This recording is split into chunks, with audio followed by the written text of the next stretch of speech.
there's anything I've learned from this nomadic life I've been living for the last year and a half, is that we, me, I,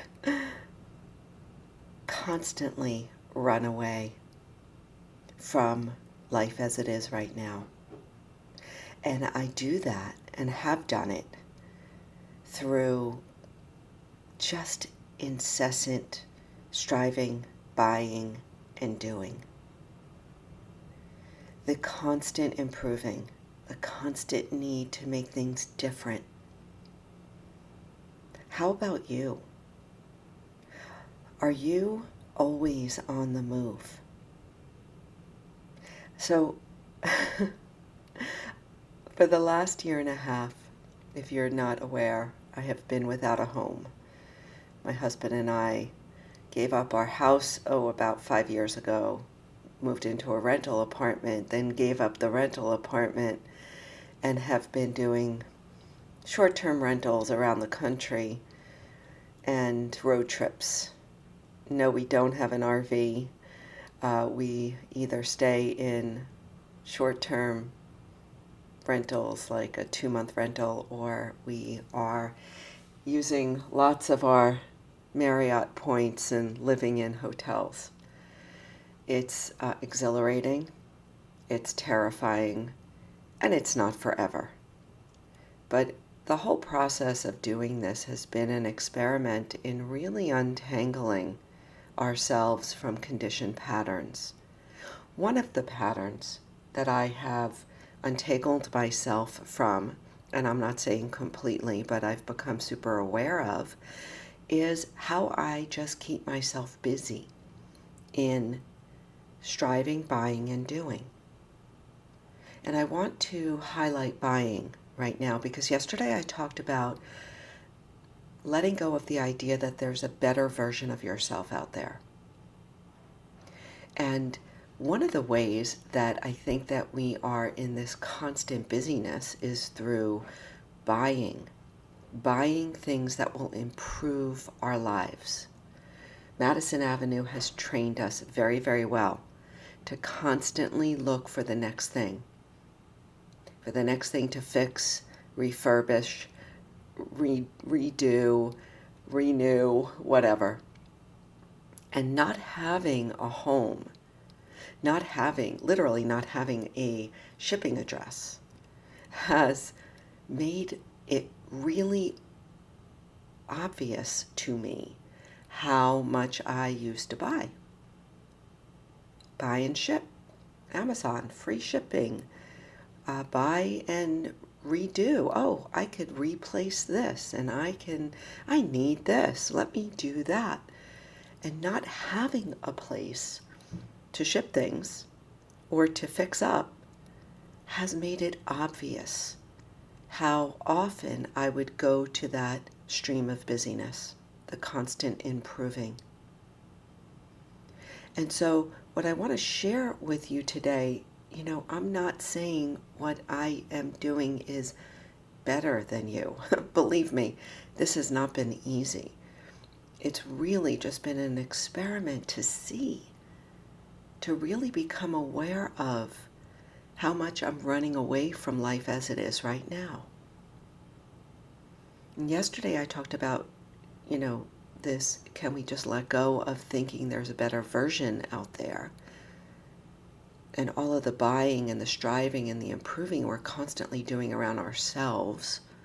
And today I just want to, take it to that sense of always busying ourselves in the buying and the doing and the striving to make even just our surroundings better. What would happen if we let go of all that? The improving of ourselves, the improving of our space. What if we recognized that we were just in the constant busyness? What if we just allowed everything to be as it is?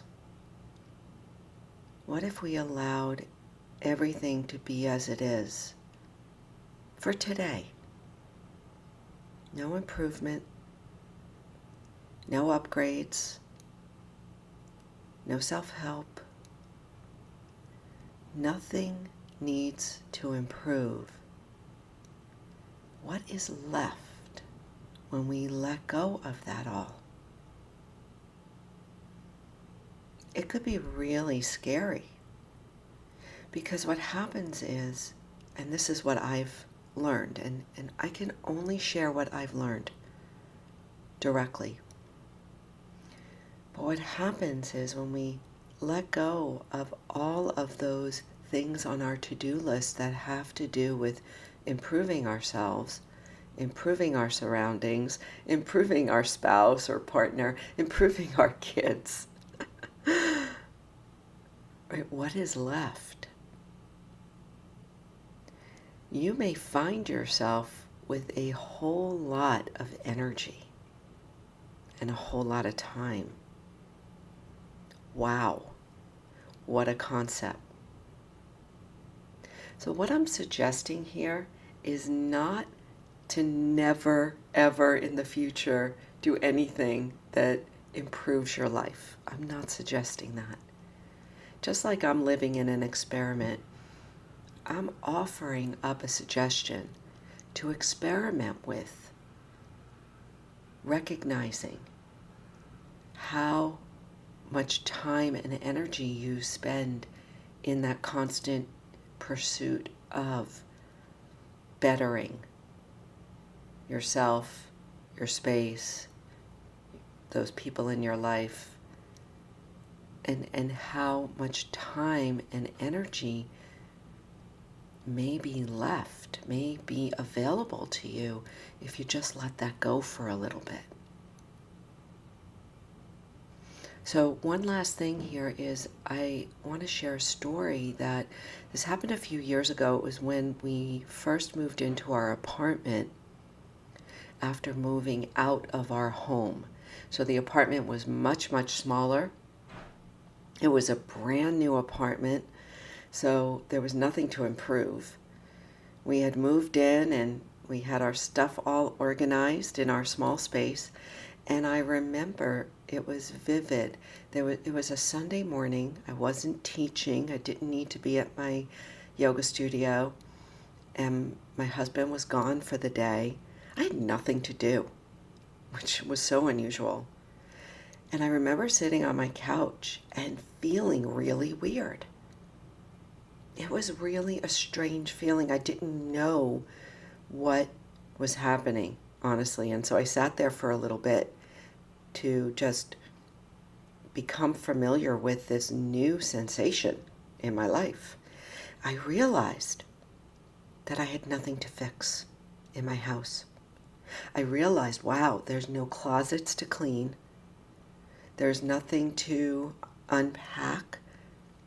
There's nothing to upgrade. I just had nothing to do in my home, and it provided me with all of this mental space. And that's when I started to explore this. What if we had nothing to improve? No better version of ourselves out there to strive for? Would we be able to live in this extraordinary mental space that I felt that day more often? And that's all I'm suggesting for today. Put down the improvement list. Put down the self-help stuff. And just be with yourself in your life today. Let me know how it goes. I would really, really love to hear.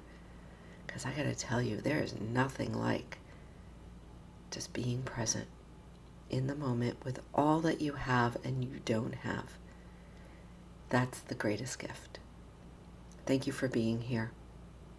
I look forward to tomorrow. Look forward to hearing from you in the space that you are finding yourself in, exploring, experiencing life from a whole different perspective. Be well.